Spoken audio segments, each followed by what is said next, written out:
2024 மே 13ஆம் தேதிக்கான மதிய வானிலை ஆய்வறிக்கை. தற்பொழுது தமிழகத்தில் பெரும்பாலான மாவட்டங்களில் நேற்று மற்றும் அதிகாலை நேரங்களில் மழைப்பொழிவு பெய்திருந்தாலும், தற்பொழுது தென் மாவட்டங்கள், டெல்டா மாவட்டங்கள், வடகடலோர மாவட்டங்கள் என பல்வேறு பகுதியில் மழைப்பொழிவு என்பது தொடங்கியிருக்கின்றது. குறிப்பாக காற்று சுழற்சி இலங்கைக்கு தெற்கு புறமாக அமைந்து காணப்படுகிறது.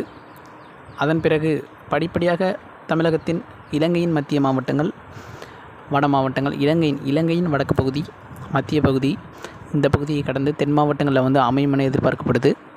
அதற்கு பிறகு படிப்படியாக மழைப்பொழிவின் தீவிரம் என்பது இன்று இரவுக்கு மேல் தமிழகத்தின் கடலோர மாவட்டங்கள், உள் மாவட்டங்கள், மேற்கு மாவட்டங்கள் என தென் மாவட்டங்கள் என பல்வேறு மாவட்டங்களில் மாறப்போகிறது வானிலை என சொல்லலாம். வெயில் தற்பொழுது இருக்காது. கடலோர மாவட்டங்களில் கனமழையானது பட்டுக்கோட்டை, அதே போன்று தஞ்சாவூர், திருவாரூர், நாகை போன்ற மாவட்டங்களிலும், ராமநாதபுரம் மாவட்டங்களிலும், தென் மாவட்டங்களிலும் பல பகுதிகளில் மழைப்பொழிவு என்பது தொடங்கி பெய்து கொண்டிருக்கின்றது.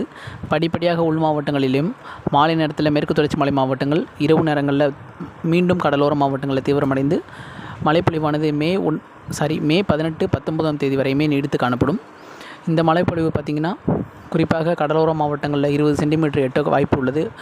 ஓரிரு பகுதிகளில் குறிப்பாக குறைந்தபட்சம் 7 சென்டிமீட்டரிலிருந்து 10 சென்டிமீட்டர் வரை தினசரி மழைப்பொழிவு என்பது ஓரிரு மாவட்டங்களில் இருக்கக்கூடும். ஆக இன்றைக்கான மழைப்பொழிவு என்பது கடலோர மாவட்டங்களில் தொடங்கி உள் மாவட்டங்களில் தீவிரமடைந்து, பிறகு மேற்கு மாவட்டங்களில் தீவிரமடைந்து, நள்ளிரவுக்கு மேல் மீண்டும் கடலோர மாவட்டங்களில் தீவிரமடைந்து மழைப்பொழிவானது நாளை முதல் படிப்படியாக இன்று மாலையிலிருந்து படிப்படியாக தீவிரமடைந்து காணப்படும். மழை பெய்யும் பொழுது இடி மின்னல் அதிகமாக இருக்கும் என்பதால் உங்களுடைய கால்நடைகள் மற்றும் இதர பணிகளை இடி மின்னல் இருக்கும் இடங்களில் செய்ய வேண்டாம் என அறிவுறுத்தப்படுகிறார்கள். வயல்வெளிகளில் தண்ணீர் நிற்கும். இந்த கோடை வெயில் அதிகப்படியான வெயில் அடித்தது. அதன் காரணமாக தண்ணீர் நிற்க வையுங்கள்.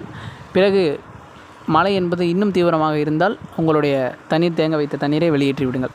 மறு அறிவிப்பு ஒன்று தருகிறேன் மழைப்பொழிவு தொடங்கியதுடன். ஆக தொடர்ந்து இணைந்திருங்கள் வானிலை அறிக்கையுடன். மீண்டும் ஒரு மாலை அறிக்கையில் தெளிவாக சந்திப்போம்.